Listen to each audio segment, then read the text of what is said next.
I always say marketing is you talking about you, but PR is other people talking about you. And I always want other people to talk about me because it's so much better, not only for traditional SEO, but also for how brands are now being recommended by AI. There's such a higher bar and so much trust built around a magazine mentioning you, whether it's a listicle or top gifts for dad or gifts for moms or pet lovers. That is the highest trust signal that we can build to give the machines something to pull from. And so that's really what I help founders do every day is how can we get visible? How can we create content and get onto those magazines, get on the radar of these editors who are writing these gift guides so that you not only meet the consumer where they are when the buying intent is high, but also you are giving AI visibility something to pull from. You're watching the Marketing Misfits with Farrar and Kevin King. What's up, Mr. Farrar? How you doing? Well, I'm more excited now than ever. I can get back into my podcast studio so I can have the same background as you. I'm not a misfit. You've been going ghetto on us the last several episodes. Looking, down there in the dungeon or wherever you're at over in Canada. Yeah, it's kind of a dungeon. It's your second man cave, right? Exactly. Right. First man cave is outside with your dog Dallas smoking cigars. Smoking cigars. Yeah. He gets into every photo. I don't know if you noticed that. Yeah. Well, if you notice, Kona gets into quite a few of mine too. So for those of you that are wondering, when you talking about photos, Norm and I, there's a WhatsApp group that we have for cigar smokers, and where we post photos of different meetups and when people are smoking different cigars and make each other jealous sometimes. So that's what that is.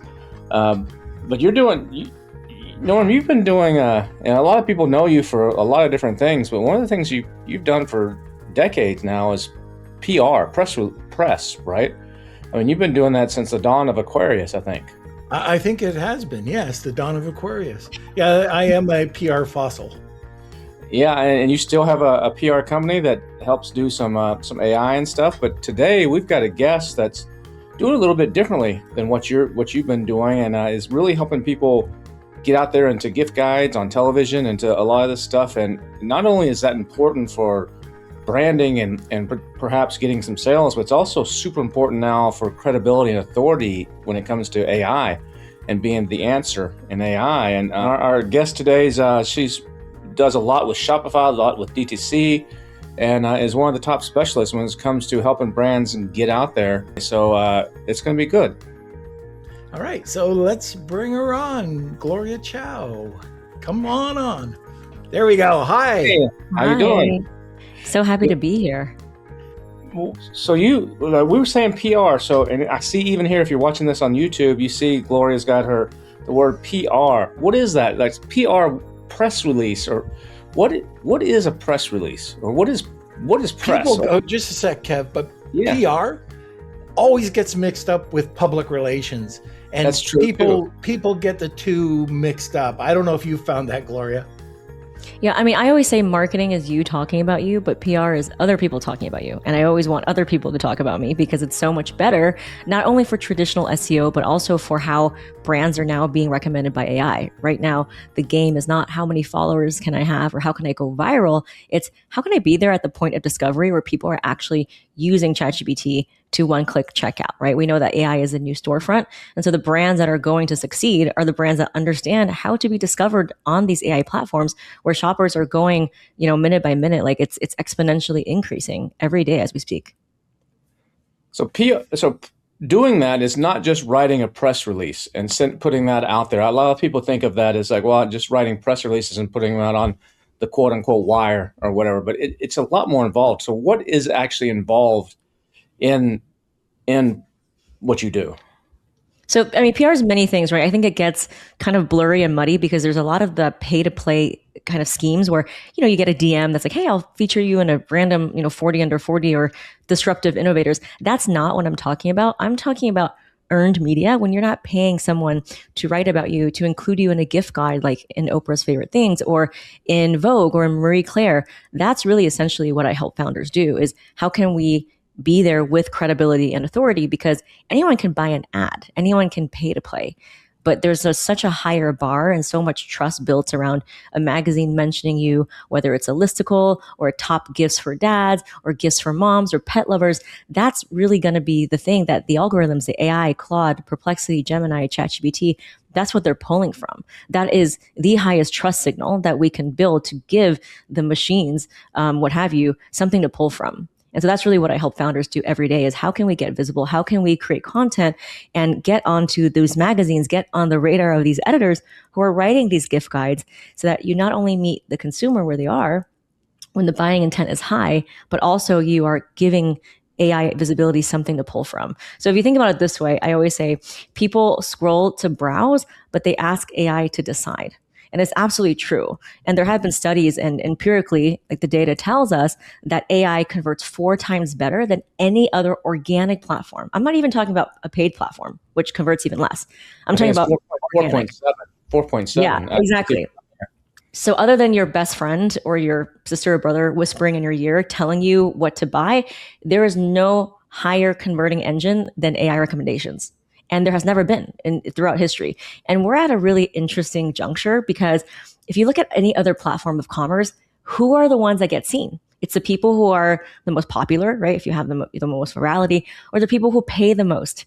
But right now, you cannot pay your way to the top of ChatGPT, Perplexity, Claude, or Gemini. And so this is has never happened before. And so I always say small brands right now who are listening, you have just as much of an edge as big brands with big budgets because you can't pay your way to the top of being chosen, being recommended. And if you just follow the simple steps, which I'm going to share, you're going to be able to very likely get to the top of those search results when someone is typing in, hey, I need a homecoming, a housewarming gift, or I need a Father's Day gift. And, ChatGPT, I think right now is processing close to 600 million shopping inquiries every single day. Hey, Norm, I've got a quick question for you. I'm trying to manage all my affiliate and creator programs from Amazon, from Shopify, from Walmart, but it's just a freaking mess. I mean, I've got reporting coming from here and there. There's all these different Slack messages. Do you know if there's a unified dashboard where I can do this all in one place? Yeah, absolutely. And you're right. It is a mess. A lot of brands are complaining about that, but there is a place that has a solution. It's called Levanta. And they let brands recruit partners, track performance, manage payouts, send product samples, and even run creator programs across every major marketplace, all in one place. And guess what? Brands can spend less time on tools and more time making profit. Is that the one that you sent me a link for, like a 10% off coupon, their gold or enterprise plan a few days ago? You got it. Oh, cool, man. I think I've got that link here. Was it levanta.io/misfits? Yep, you got it. levanta.io/misfits. Awesome. I'm going to go hit them up right now and get that 10% off. Perfect. Me too. When you were talking about PR, you mentioned gift guides, you mentioned listicles, but are you still sending out traditional press releases going through the wire? Yeah, so press releases is what I call owned media. So it's media that you own, that you put out there. It's still media, right? And it's not paid media because you're not paying for an ad or you're not paying to play. And so it's good, but it's not as good as the earned media where you are being talked about in a gift guide or top 10 skincare creams or, oh, I tried this, viral, whatever, beauty thing. We have a lot of beauty founders. So that's really kind of the hierarchy of it. And again, in terms of trust signal, the earned media will always have the highest reach. It's going to be the most long lasting. If you look at your Instagram reels, they last for 24 hours. But if you get a backlink, if you're in an article, that could be there for many, many years. And so I really think that there's no higher leveraged activity as a founder than to figure out how can I get into those gift guides? How can I get into a magazine that has a high domain authority like a Marie Claire or a Forbes or a BuzzFeed or a Golf magazine? And that's going to drive traffic and credibility and eyeballs to my website even while I'm sleeping. And that's really the real flex right now. Well, there's two things there. I had at one point for another company that I had about 20 years ago, we hired a PR agent basically, and we paid her $5,000 a month. and she would get us on like the Howard Stern show back when he was on regular radio. Every time that would blow up, and E was actually filming those. So E television, we by default of being on the Howard Stern on radio, we'd be on E television, and then those would get replayed. So that was like massive exposure. But the only way she got that was not because we paid, because she had a relationship. So a lot of times, like with the Oprah stuff and some of these that you're talking about, it's all about the relationship that whoever's in the middle, either you personally or someone in the middle has. And then on the flip side of that, now there's companies like Wayward and some others that actually have relationships with some of these big, top Engadget and some of these top sites, Wired, and there's several of them. But they actually will feature you in a top 10 list if you pay to be in that top 10 list. Or if you're an affiliate, or if they can do an affiliate deal where they actually will make money that way. So what's the difference in those, and what you do? So I don't do any pay to play. I don't do any kind of, you need to have a relationship. All of my founders are very scrappy solo founders. They're pouring candles and selling them on Etsy, or they're making jewelry. So they don't have existing relationships.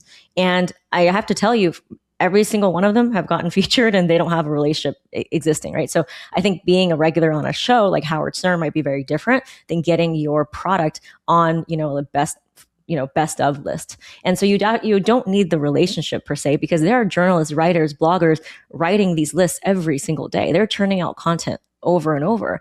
And there's no way for them to know every single founder who has a product that they're featuring. So I would say the relationship, you can build that relationship, but it's not a prerequisite to get featured. None of our founders have known these people. And so that's why the art of cold pitching and understand seasonality, which is what we're going to talk about, finding the angle, finding the way in, is so important, because journalists are still getting their inboxes flooded with cold pitches from people they don't know. And they are looking for fresh voices. They don't want to feature the same old all the time. And so in their quest to discover new products, because that's what we entrust them to do, right? To recommend new products, you're doing them a favor by putting your name in the hat and saying, hey, I have this product. And so I absolutely do believe that cold pitching works. It's how I've built my community, built my business. And for someone who is an Amazon or a Shopify or an Etsy seller, you absolutely can get featured if you know how to position your product the right way for the right season. And I think a lot of people just simply don't know that. I was going to say, it doesn't help a reporter out, though, do some of that. They help a reporter out. A lot of like Amazon, Etsy sellers, people are doing gift guides, holiday guides or whatever, or something about pets. They'll actually post and help a reporter out. Yeah. Went under and then came back. And then you can submit to them. And like you said, there's a lot of times they'll feature products they've never seen or never even used in some cases. So that's 90% of how most people will go about it, right? Using a free platform like Haro, help a reporter out. But then there's so many other writers that are looking for products. So if you make a wellness product, you can pitch to the wellness editor or a wellness writer. And so that's a whole blue ocean that a lot of founders don't even realize that's open to them. So I would encourage you not only to sign up for Haro, but to practice the art of cold pitching and actually reach out to the writer who writes your beat, whether it's sportswear, whether it's food, whether it's pets, whether it's family, whatever that is, because they're absolutely looking to cover new products all the time. Yeah, we've talked about gift guides quite a bit, and people really don't realize how many blog writers or journalists or whoever can get you into a gift guide. And like you said, it's not necessarily pay. A lot of these gift guides are free and want your content. Yeah, exactly. I mean, if it's paid, it's not editorial. And so they would have to put, this is an ad. Mm-hmm. And you talked about affiliates earlier. Affiliates are not technically paid. Affiliates is you give them a link, and if someone buys through that link, then they get a commission. But that's very different than paying to be featured, right? So if you're paying to be featured, it's not going to get the SEO juice or the AI trust signals as you would if it's organic, if it's earned. And so that's why everything that I teach is about how can you reach out and get into those magazines, even if you don't know them, so that you can get those valuable backlinks and give AI such a strong trust signal that AI is going to recommend you when someone is typing. AI is picking winners and losers right now. And so the people who are getting those gift guides, getting that earned media, they're the ones that AI is going to surface next season. And so we're in this closing window of opportunity where a lot of people haven't even really caught on to it yet. They're still trying to go viral on TikTok or still trying to write 100 blogs. But the real game is, how can I get on as many organic, trustworthy sites where people are writing about me, whether it's a writer or a blogger, so that I can feed the AI algorithm so that I am at the top of those AI results. I know a lot of sellers right now are just kind of hanging on the edge of their seat. So how do they even get started? Yeah. So, I mean, there's a mindset part, and then there's actual how do you do, right? I think for decades, we've been told that we need to know someone, right, to be able to get features. That's simply not true. You don't really need to know the writer to get into a gift guide. They're writing them all the time. So as long as you know that you have a shot, then you're going to take it. Now let's talk about how do you actually get your product in front of a journalist, or what do you even say? Right. And now with a tool like Perplexity AI, which is, by the way, the best research tool that I use, it's replaced my Google, it finds the angle for you. So Perplexity is better than ChatGPT because Perplexity is the best insight gathering trends tool. So it scrapes the internet for real time information, and it tells you what editors and consumers are looking for, because editors and writers are looking for what consumers are wanting, right? They're just going after trends. And a lot of times I think product people are like, oh, I have to do something groundbreaking. And you don't need to be groundbreaking. You just need to be relevant. And so what is relevant, right? It could be, if you have something that's perfect for the season, it could be weather, it could be a holiday, it could be a graduation gift. It could be something that's Q4, stocking stuffers, gifts for her, gifts for him. And there's evergreen all year round things where it's like, jewelry for your anniversary, or, like gluten-free, baking materials. So it's not just the holidays and the seasons and the weather. It's also what can you give to consumers to solve a problem all year round. And a lot of times product owners just are too close to their product. And a tool like Perplexity AI, which is free, by the way, you can literally type into it and say, hey, here's who I am. Here's my website. Please scan it for context and imagery. Please look at all of my SKUs. And please tell me what are the winners that I should pick this season to make it most compelling to get into a gift guide. Give me some insights, data points that I can tie into my pitch. Boom. Perplexity within under 1 second gives you 5 to 10 positioning angles of how to make your product relevant to what editors are looking for, which solves the biggest problem, which is, what do I say or what do I write right now? Perplexity does all of that for you. Perplexity finds the angle. And then you can say, this is the second prompt I would put in there, and say, can you please put all of these angles in a comparison chart so I can see the ranking from most to least likely to be featured? Boom, Perplexity then puts in a beautifully laid out chart of most to least likely to be featured in an editorial earned media, which is not pay to play, with the actual citation, the angle, the trend, and what to include. And it basically writes the pitch for you. So Perplexity takes you from all the way from ideation to finding the angle to writing it. Whereas like you would be paying a agency $3,000 to $5,000 for the first month just to be brainstorming ideas. Perplexity does it for you in under 5 minutes. And so that's really the biggest change that's happened to PR, is that now we have tools like Perplexity that tells us exactly what editors are wanting to cover this season. Do you find Perplexity is better than Manus? I think they're both good, but I find that Manus a lot of times, because they're both current as well. Some of the other tools like Grok, and the data is not up to date, but Perplexity and Manus are. But I found that Manus is actually sometimes a little bit better. I use them both.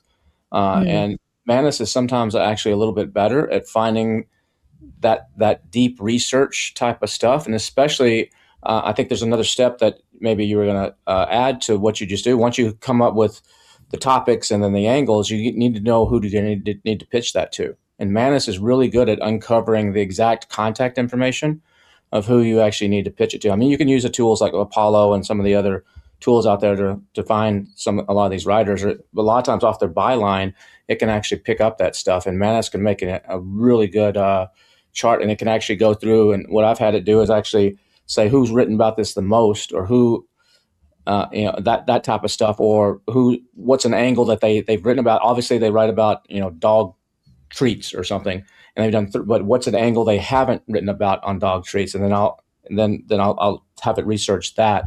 Do you do anything along those lines? So we don't really use Manus. I feel like the learning curve is a little bit higher than Perplexity. Perplexity is great for what we need it to do. It gives me the citation. It tells me the exact trend. According to Vogue Business, searches for catch-all summer totes increased by 40%, right? We have someone who makes totes. So Perplexity is free, and it's great, and it's simple, and it's easy to use. So Perplexity has been really helpful for my audience. So once you've got this, how is the pitch formulated? So you're not actually writing a full article, or are you? Or are you writing hey, Mr. Or Mrs. Reporter, our product, this is trending now. Our product does this, this, and this. We'd love to talk to you, or love to give you more information. Or how is that pitch structured? Yeah. So for 5 years, I became known as the pitch writing expert, right? So I created my CPR pitching method, which is credibility, point of view, and relevance. And I taught this for 5-6 years to thousands of founders. But now all the AI is trained on it. So you can literally type into Perplexity or ChatGPT, write this pitch using Gloria Chou's CPR method. And it'll give you a framework of the pitch. Now, it's not perfect, right? It's not really a writing tool. And so that's why in our PR accelerator, we have plug and play prompts that makes it like super airtight on how to format it. But in general, you want to have a subject line that's not gimmicky or kind of like clickbaity, because a journalist is going to be like, what is this? This is spam. You don't want to put your name or the company name or the word pitch. You want it to almost read like an article. So for example, best stocking stuffers for dad under $50, samples available, right? That is a perfect subject line. It tells the journalist exactly what it is, the category. And the reason why you want to write subject lines like that is that journalists later then go back to their inbox if they are tasked to write a story and they do a quick search, and you want to be able to appear when that story happens, right? So the subject line has to be specific, it has to be detailed. And then when you start the email, a lot of people don't know this because obviously we're not trained to write to a journalist. We're trained to sell our product, but you don't want to get into like your whole life story and like 5 paragraphs about how you hike to this mountain and then you got this idea. So what we want to start with right away is the relevance, right? Why does it matter now? So relevance can be like, as a certain trend is taking place, or as a certain consumer behavior is changing, or as we approach Valentine's Day, whatever that relevance is. Again, Perplexity helps you find that relevance, right? You can put in like a stat or a quote, and then you kind of go into 3 or 4 bullet points about why your product fulfills that relevance. So whether it's, people are looking for summer grilling essentials, here's why this is perfect, or Mother's Day bundles for wellness, right? So that usually is in a form of, 3 or 4 bullet points about your product. And then you would conclude with a little bit of credibility, maybe like where it's found, if you've been featured anywhere, if you haven't, have been awarded anything. And then you want to include hyperlinks. Don't make super big attachments. It's going to just like go into their spam. But you want to be like, here's the price point, here's where it's shipping, here's more info, and this is where you can find it. You want to tell them all the things you want to cross your T's and dot your I's, so that it has all the information that the gift guide editor or writer needs to be able to just run with the story without back and forth. So that's usually pricing, that's usually shipping, whether or not you have an affiliate link. If you're doing if it's like limited quantity, for example, if you're doing a special limited edition drop, for example, and then the website where they can find it, right? Is it on Amazon? Is it on your own website? And then whether or not you're willing to give samples. So those are kind of really the things you need in the pitch to make it really solid for the editor or writer to be like, okay, great, I can run with this. Does the affiliate link actually increase the chances of them running it? A lot of times they do. So like for Dot-Meredith, which is publishing house, they own, Marie Claire, things like that. They tend to prioritize, brands with affiliate links, but it's not a 100% requirement. And we have a lot of founders who get featured without an affiliate link, or selling on Etsy, and they don't even have their own website. They're selling on Etsy and they still get featured. But for some of the big magazines, they are tending to favor that now. How far in advance do you have to do these to get for like Mother's Day or Father's Day or something? How far in advance do you actually need to start this process to actually get ahead of it? I would say like around like 6 weeks, because if you do like 4 to 6 weeks, because for digital they can do like really fast turnaround and last minute gift guides. If it's for print where you're like actually like reading it, that's going to take a lot longer, like 6 months. But for most of what we're doing now with our founders is mainly digital, because it gives you the backlinks and it's searchable, right? Searchable by AI. So that's really what we're focused on. And so for digital, it's usually anywhere from six weeks and beyond. So you don't want to do like too many months in advance. What are some of the mistakes these companies are making? Well, I think the mistake is stuffing too much into the pitch, and then writing to a journalist like they would write to their customer. So like, here's a brochure, here's an order form, but that's not really packaged in a way that journalists are going to be like, why is this relevant, right? So you really want to pick like the 2 or 3 max standout items. If you have 60 different SKUs, Perplexity can help you find the one or two, three things that are perfect for this season. Or even if you just have one SKU, how do you repackage it for different things? For example, we have someone, who makes home decor items, and she got on multiple gift guides for different angles. One is for your best friend that you miss like hell. One is for Mother's Day. One is for the newly divorced friend in your life. And it's the same thing. So you can have one type of product, but then repurpose it for all different angles. And it absolutely is possible. So how on these repurposing for different angles, you're saying Perplexity will actually give you those angles in your research, right? So or you might know them just naturally from your own customer reviews or your own customer stuff. Yeah. So you can put in usually my gifts are perfect for X, Y, and Z season, but can you find other opportunities, where I can pitch my product, and Perplexity will do the work for you. How much do you need to flatter the journalist? Like, do you need to? Does it help if you actually put stuff like, I know you've written about this story because you wrote this story before, or I know you love dogs, or anything. Is there any kind of flattery or showing that you've researched them or that you actually care and it's not just a basic form letter? Does that help, or is that not that important? Yeah, I feel like, not so much flattery, but just showing that you actually care. So for example, if you really want to get into Vogue or like a magazine that has, it's really hard to break through, it would really go a long way if you said, hey, I really loved your gift guide for new moms. I bought this, for my friend. She loved it. If you're writing one this season, I have the perfect product for you. So it could just be like one or two sentences. Don't make it super stalkery. And then, just like a lot of journalists now are on Substack, and they actually tell their subscribers like, hey, now I'm writing this story for Home and Garden, or I'm being tasked to write about this for Forbes. Here's how to pitch me. And so they actually want to favor people who are in their Substack subscribers and give them the PR opportunities first. So Substack is an absolute gold mine for following these independent, freelance journalists who write for many different places, but they all cover the same products. And so that's also really awesome too. It's like that's a new tool that is available for us as consumers, as founders. Hey, Norm, do you know any sellers out there that are just burned out doing this e-com game? I know a lot of people that have talked to us, when we go to events. And it's not only that, they don't know where to start. Who would you recommend they talk to? The first one that comes to mind is Quiet Light Brokerage. And here's why. They're going to build you up. They're going to understand your company. And at the end of the day, you're going to know how to maximize your valuation. So the very first thing you need to do is go and get your free confidential valuation at quietlight.com. They're going to ask a couple of questions. You're going to meet up. It's one-on-one with somebody over there, and then, let the games begin. Awesome. What was that website again? It's quietlight.com. Awesome. I'm going to head over there. A lot of companies could never get the research to get earned media before. And I'm talking about small to medium-sized sellers. They always depended on ads. Mm-hmm. But now, couldn't you lean more on the earned media than putting out money for ads? Yeah, we have people who stopped all ads and social media and is just writing on the SEO of all of her 25 different features. We had someone who made 2 sales the other day on Claude because she was featured multiple times. So, and this absolutely works, right? Like your ads are not being pulled into any consideration of how AI is featuring you or not. And if you're invisible, then you basically don't exist.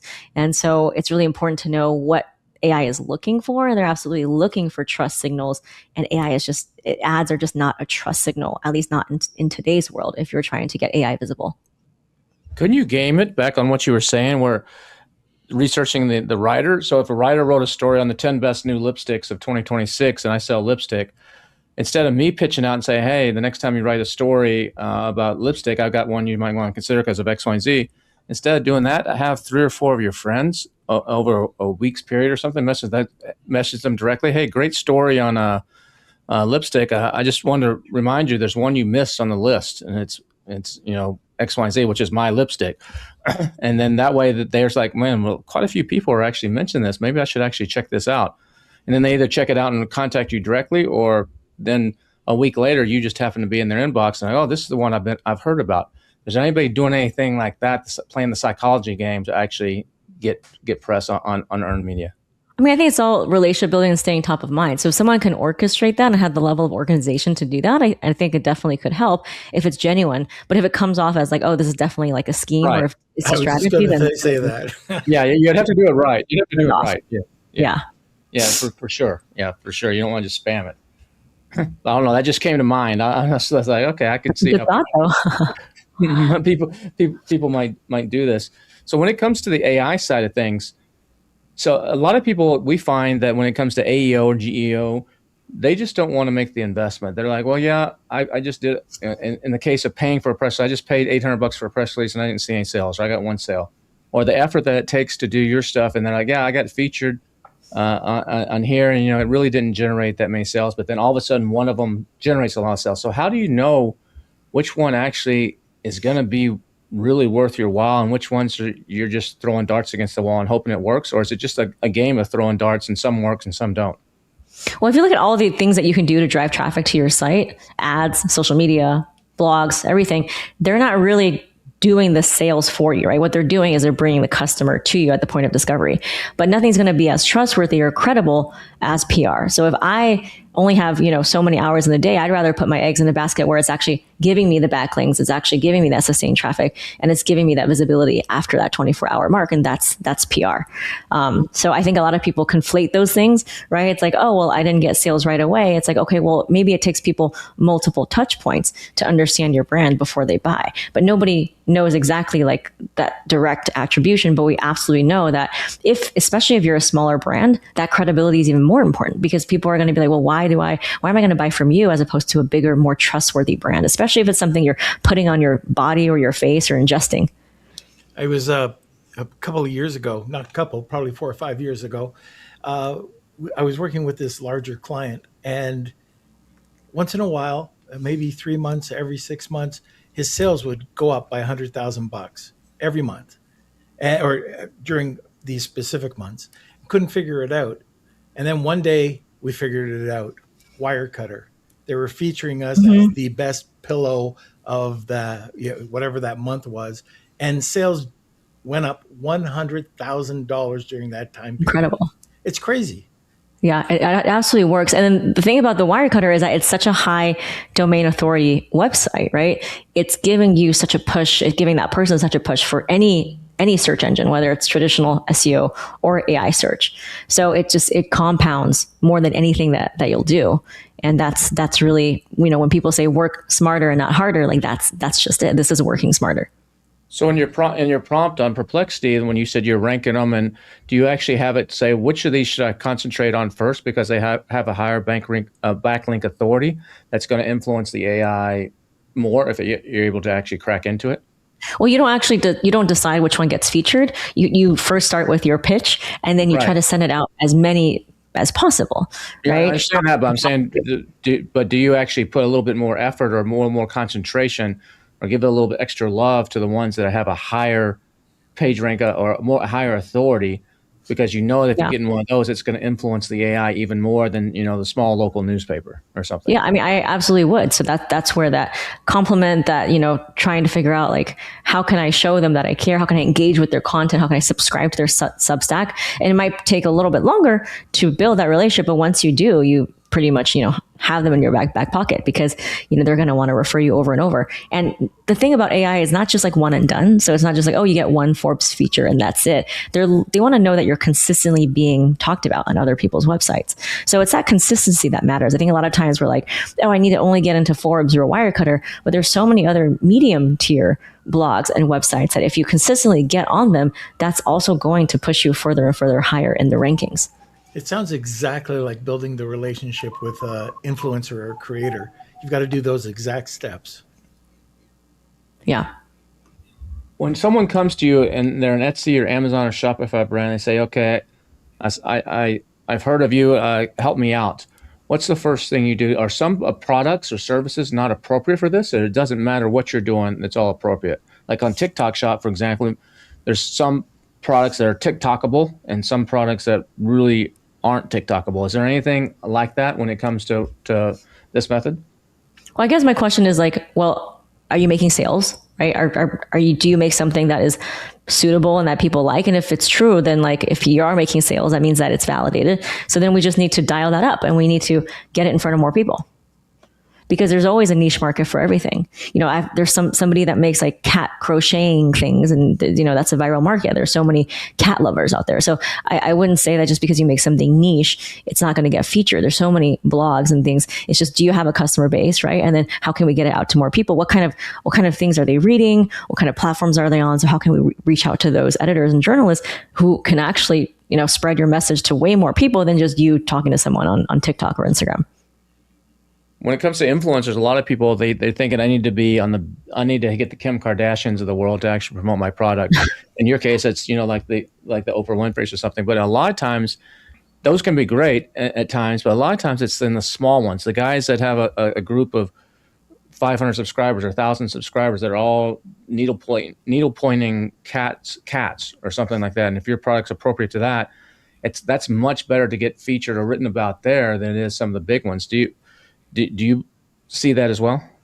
I mean, if you have, $500,000 to hire Kim Kardashian to do it, then do it, right? But for my audience, they're scrappy solo entrepreneurs. So, paying an influencer is really out of their range. And so how can we do it in a way that honors our story as well, but then gets it out? And so that's really how I help them do it, right? If we not only give you the perfect pitch prompt that's modeled after me teaching this to hundreds of founders that gets your pitch written perfectly, we have a database of all the journalists that you can pitch it to, and I actually bring in those, gift guide writers and editors to come in and meet you. We had someone from Today Show, who did a segment, and she featured two of our founders. One of them sold out in just 1 hour. 1 hour. We're bringing someone in from Wirecutter, actually, because she's a friend of mine. So, I bring them the access, I give them a community and the coaching, and that's really how we help them inside of our PR accelerator. When you're reaching out to these journalists, do you follow up? And if so, how many times before you become a pest? Yeah, I think that's a good question. So before you send any emails, install an email tracking device so that you know if your email is being opened, if so, how many times. I use a simple software called Mail Suite. It's pretty cheap. It's like $60. Or if you have, Klaviyo or HubSpot, it can do the same thing. But basically, you want to know if your email is being open. If it's not being open, let's fix that issue first. Is it an out of office issue? Is it a subject line issue? Is it a deliverability issue? Let's fix that first.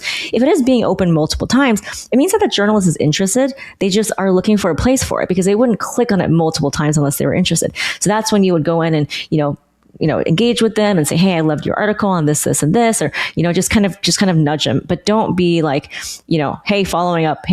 Like every time you follow up, do something new in that thread. Maybe it's a compliment, maybe it's a connection, maybe it's new content like, hey, we sold out of this colorway, or, oh, we're debuting this thing. So you kind of want to refresh it 1 or 2 times, but then keep that same thread. So that way you're not annoying. How often do you find that you need to actually send an actual physical product sample? I would say a lot of times you do, because a lot of these, especially at these like a place like Wirecutter, they're not going to recommend something that they haven't physically, tried themselves, right? Because that's really what makes them really ethical. So, but the thing is, you don't have to send out a crazy amount of samples, right? You can decide. And if they want a sample, you can say, yes or no. So you can say samples are available, and it's up to you to decide if you want to send it. And if you make something really expensive, like, we have someone who makes like a very expensive skincare serum, you can give them a small sample. It could be like a small mini size. And that's totally okay too.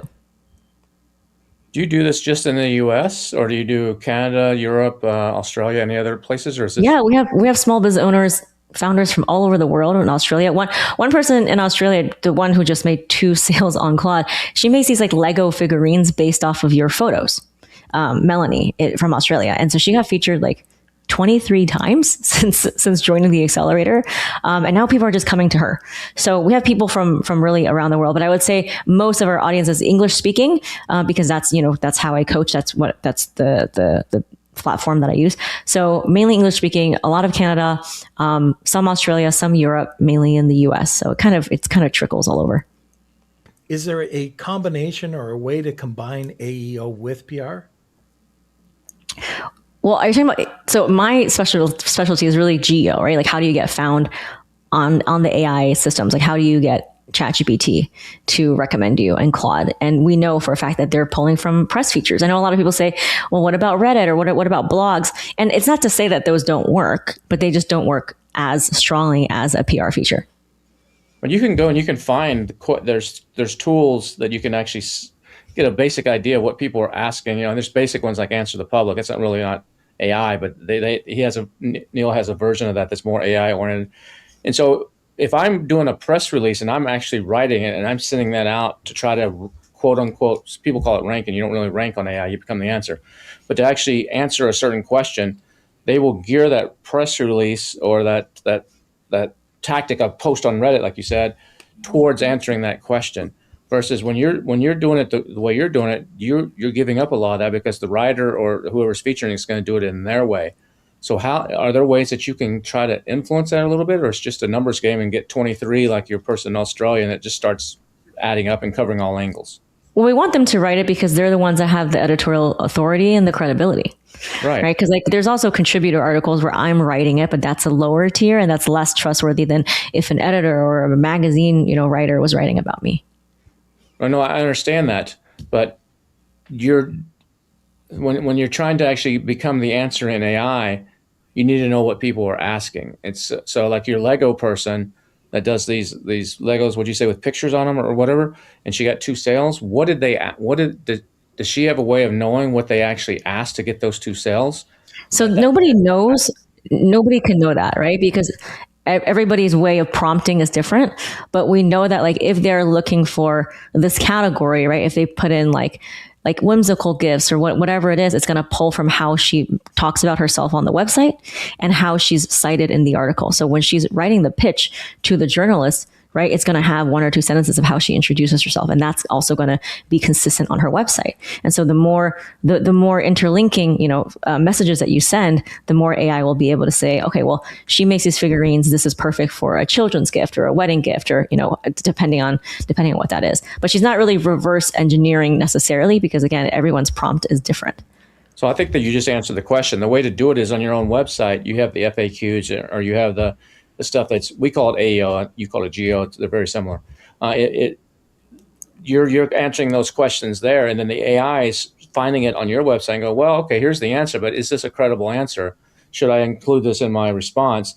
And oh wait, here she is. She's on 23 different press releases. This company and being mentioned by these people that carry weight with authority. That must be a pretty good answer. So I'll therefore feature it. So that's how you can actually, by optimizing her site for the types of questions that AI was looking for the answers to, and then by backing that up with the authority of all the press, I think that's a good 1-2 punch that could actually hit a lot of angles. Yeah, I think for products though, it's not as involved, right? It's just like if you make a skincare serum, then you just want to be featured as many times for that. So when people are typing in skincare serum, you can be at the top of those results. Yeah, but when they type in skincare serum, they're not just typing in skincare serum, they're typing in a certain pain point. They want that skincare serum for a certain reason. I mean, some people may be saying, what's the best of the year? And that being in one of those, articles that's going to help you. But if it's something, I have a issue going on my arm. I need that solved. It's needs to drill down more to the product that actually solves that, rather than just going, these are the 10 best of the year, which may right. Oh, of course, yeah. So your formulation, your ingredients, yeah. That's what I'm saying, is that you can answer those types of questions on your website that are the deeper, longer tail questions that someone might ask an AI. And then what you're doing on the press side validates that website should be trusted, therefore surfaced as the answer in AI, which then it's a circle. I would think that would be how I would be trying to optimize that. Yeah, I mean, you're always trying to create an interconnected web, right? So you want to link back to outside, and then they want to link back to you. And so as the more webby it becomes, the more of an indication. So that's why you want to have your pillar blogs, and you want to link, and you also want to have a press page that then links out to where you've been mentioned. So there's, again, like you said, this kind of circular mentioning. When the press page gives you authority, it gives you authority too by putting those logos and that stuff there for the buyers that didn't see you in the press. They're like, oh, this is trusted by Vogue, must be good. Mm-hmm. Norm? I forget my question. So who's doing this work?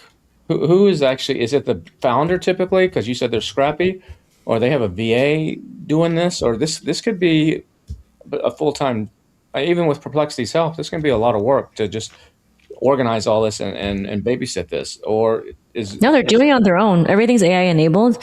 And now with, Claude and ChatGPT workflows, it becomes super easy because we give you the prompts on exactly how to write the pitch. We tell you who to send it to, right? And then you just use an email software and start sending. You track your opens, you maybe tweak a little bit, for your top ones, and then you engage with their content. So yeah, it takes time to know who they are, but, we're making it easy and organized and delivering it in a way that's just like very, very systematized, because the AI now does all of the hard parts. It brainstorms, it writes a pitch. And so that used to be the hardest part, which is like, well, what do I even say to the journalist? I'm just waiting to see if Kevin's going to interrupt me. Okay, so can we list, and I still think there's a lot of people out there that don't really understand earned media and what are the different types. So we've talked about the gift guides. We talked about listicles. What other types of earned media are there? Well, there's TV. There's you being, like an expert source on like a Forbes or a Business Insider, or it could be your local hometown, magazine, and TV. So for me, like earned media is anything where you're not paying that person to write about you. And so it could be top tier, it could be mid tier, it could be local, it could be national, it could be digital, it could be print.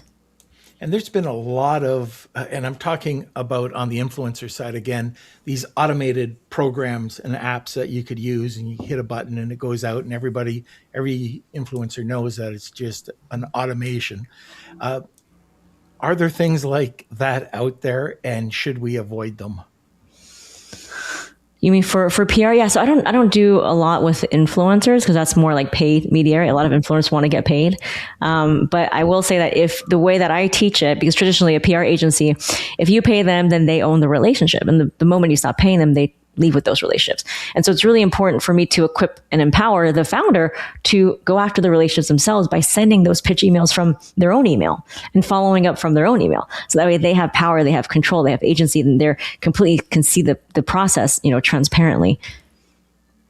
How many people give up? How many people they come in, they're like, okay, I've sent out 20 of these and then nobody's responded to me. And is it a game or sometimes you just got to keep going and then once one does it, others see it. It's kind of like once you're in Walmart, on the shelves of Walmart, then it's easier to get into Costco. Well, that's the thing is that PR features will absolutely get you into retailers. A lot of the times they're looking for, that's a question they'll even ask on the form, like, have you had press features? And so that will help you pitch to retail and wholesale. And we had a lot of people do that as well because they're leveraging their PR, and a lot of the retailers want to see that. Are you really going to get people in the stores to buy your stuff? Can you advocate for yourself? And PR is a big part of that. So it absolutely works. I mean, with anything in life, right? I think it's hard being a founder of a physical product. I mean, there's so many different challenges that we face. And so it's not just about the time or the effort, but it's also this an unnatural thing. Like a lot of people there's a new way of doing PR that we're doing. We're really kind of, rewriting the rules of PR. Again, traditionally you go through an agency or you don't get featured. And now there's this third way that we're doing. And so it's new, but it's really about reminding people that they don't need permission. It's reminding people that, they absolutely deserve to be seen just like the big brands. And so a lot of it comes down to belief more than anything, because the journalists are looking for new products to feature. They're writing gift guides all day, every day. And if they're not going to feature you, they're going to feature someone else. And so a lot of the stuff that I do is really mindset work. But I will say that with the right mindset and the right tools that we give them, we don't really have people giving up. Instead, we have people, we have people getting featured in 24 hours, right? Because we find these opportunities for them on Substack. And all of a sudden they're so confident. They're like, oh my God, this is amazing. This is so much more than just a quote unquote side hustle. And so it's building that confidence, and it really, the ripple effects are amazing throughout the rest of their lives. Is that the unicorn? Somebody getting picked up in a couple of days or a week? No. Or is that fairly normal? For the people who enter into my accelerator, the average time to feature is less than 2 weeks, right? Because there's so many blogs and opportunities and people like freelance writers writing about products all day, every day. You just need to know where they are. And I think a lot of times no one has made it accessible. The PR agencies don't really tell you this. They kind of gatekeep everything. Hey, Kevin King and Norm Farrar here. If you've been enjoying this episode of Marketing Misfits, thanks for listening this far. Continue listening. We got some more valuable stuff coming up. Be sure to hit that subscribe button if you're listening to this on your favorite podcast player, or if you're watching this on YouTube or Spotify, make sure you subscribe to our channel because you don't want to miss a single episode of the Marketing Misfits. Have you subscribed yet, Norm? Well, this is an old guy alert. Should I subscribe to my own podcast? Yeah, but what if you forget to show up one time and it's just me on here? You're not going to know what I say. I'll buy you a beard and you can sit in my chair too. And you can go back and forth with one another. Yikes. But that being said, don't forget to subscribe, share it. Oh, and if you really like this content, somewhere up there's a banner. Click on it and you'll go to another episode of the Marketing Misfits. Make sure you don't miss a single episode because you don't want to be like Norm. Oh. So let's talk about your accelerator. It's a course. So it's not a course, it's an accelerator, it's community. So we give them the plug and play prompts that's perfectly formatted so that it's ready to send every time. We give them a media database of every single journalist they should target based on their niche, so that way they know what to write and who to write it to. They have unlimited support from me, a community that they can also access. And then they actually get to meet the journalists that I bring in, people who love covering small businesses, people from Today's Show, people from, Forbes, Wirecutter, Business Insider, Marie Claire, Cosmo, who I have cultivated relationships with, and they actually come in and coach our members, and they actually end up featuring our members every time they meet them.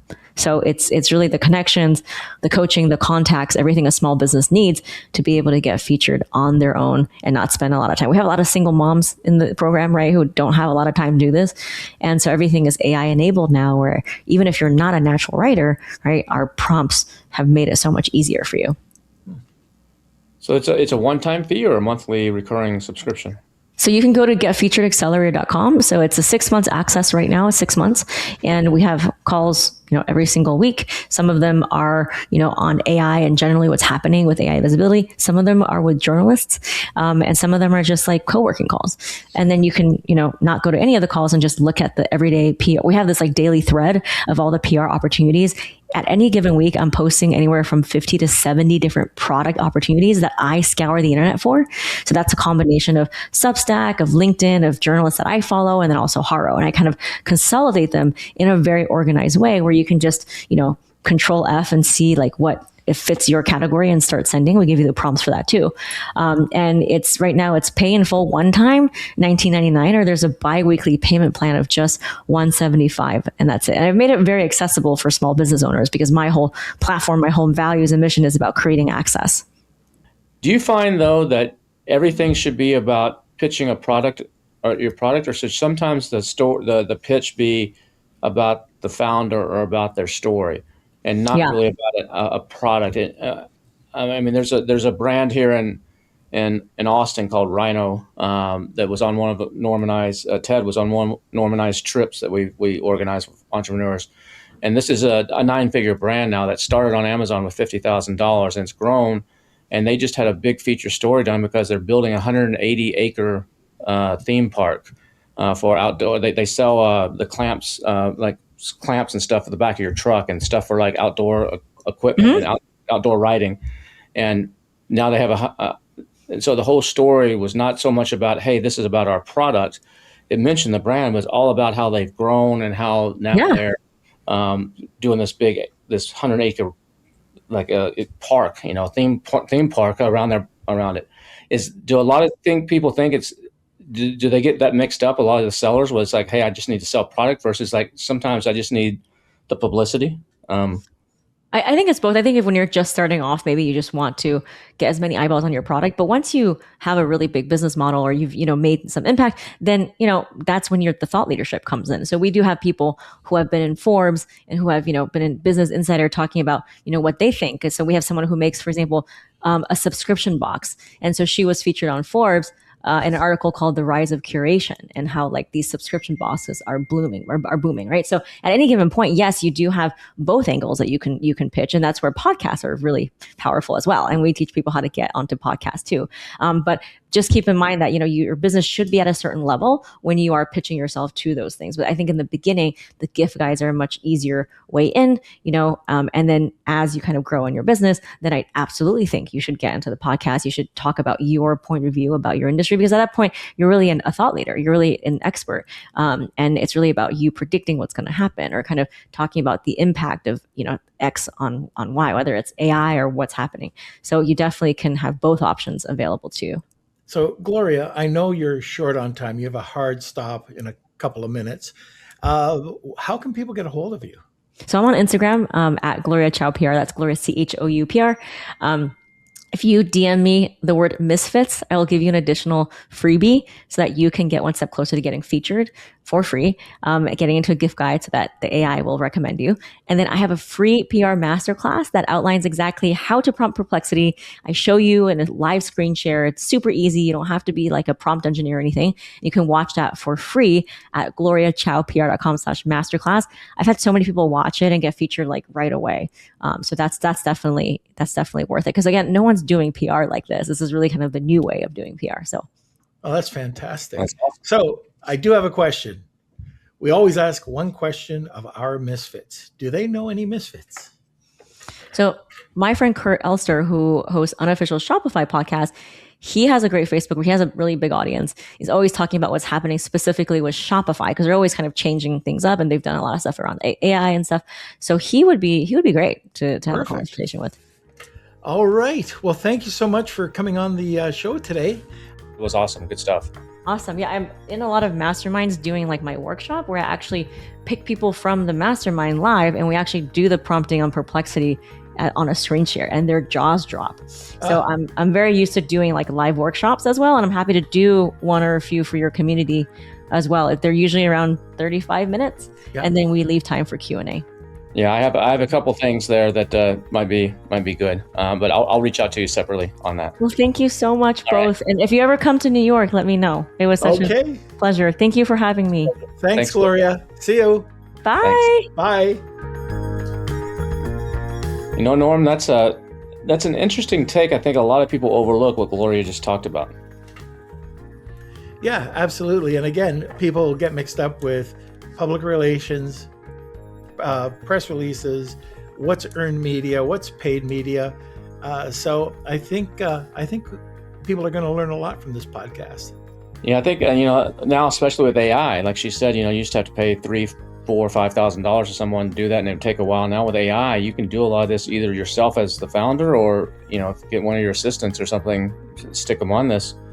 And I can see how it could be very powerful if you have the right prompts and the right system, which it sounds like she does. Speaking of very powerful, there's something else that's very powerful, and that's if you listen to every episode of the Marketing Misfits podcast, right? Yep. If you listen to our podcast, well, if you want the long form or the short form, you can head over to YouTube and just hit Marketing Misfits podcast, and that's for the long form. If you're looking for 3 minutes and under, you don't have a lot of time, just head over to YouTube, and it's Marketing Misfits clips. That's it. And they're also on the TikTokers too, right? They're on the TikTokers, and we have a new newsletter that you can get at Misfits, not Marketing Misfits, misfits.news. I hear it's pretty good. Have you checked it out yet, Norm? I think I've checked out one or two of the articles in there. Yeah, it's pretty good. We've got a lot of great feedback from it. People love it. It's a different format than most newsletters because it's good and it doesn't suck. That's because we have good guests to pull from, and we have your brain to pull from on stuff, especially when it comes to cigars. And there's even a little section in there about Norm's humidor. It's always good. And there's something else that's coming up here soon too. It's 6 months, I guess, in February. What's happening in February, Norm? Oh, that's a special little treat. Okay, that's Collective Mind Society, and it is CMS 4, Cigars and Whiskey by the Sea. And this is where we take out any cigar enthusiast. You don't have to be an aficionado. You could be a beginner who just likes a cigar. You want to sneak away from your spouse. Come on along. We did this last year, and we're doing it again because it was such a success. It's a small group of people, 15 people at most, and we just have an absolute blast. So head over to collectivemindsociety.com, right? .com. And the other name for this is Candyland for Norm. Candyland for Norm. Yes, that's it. Hey, well, I'll see you again next week, right, Norm? For another Absolutely. All right. Cool, man. Okay. We will see you later. Take care, everybody. Bye.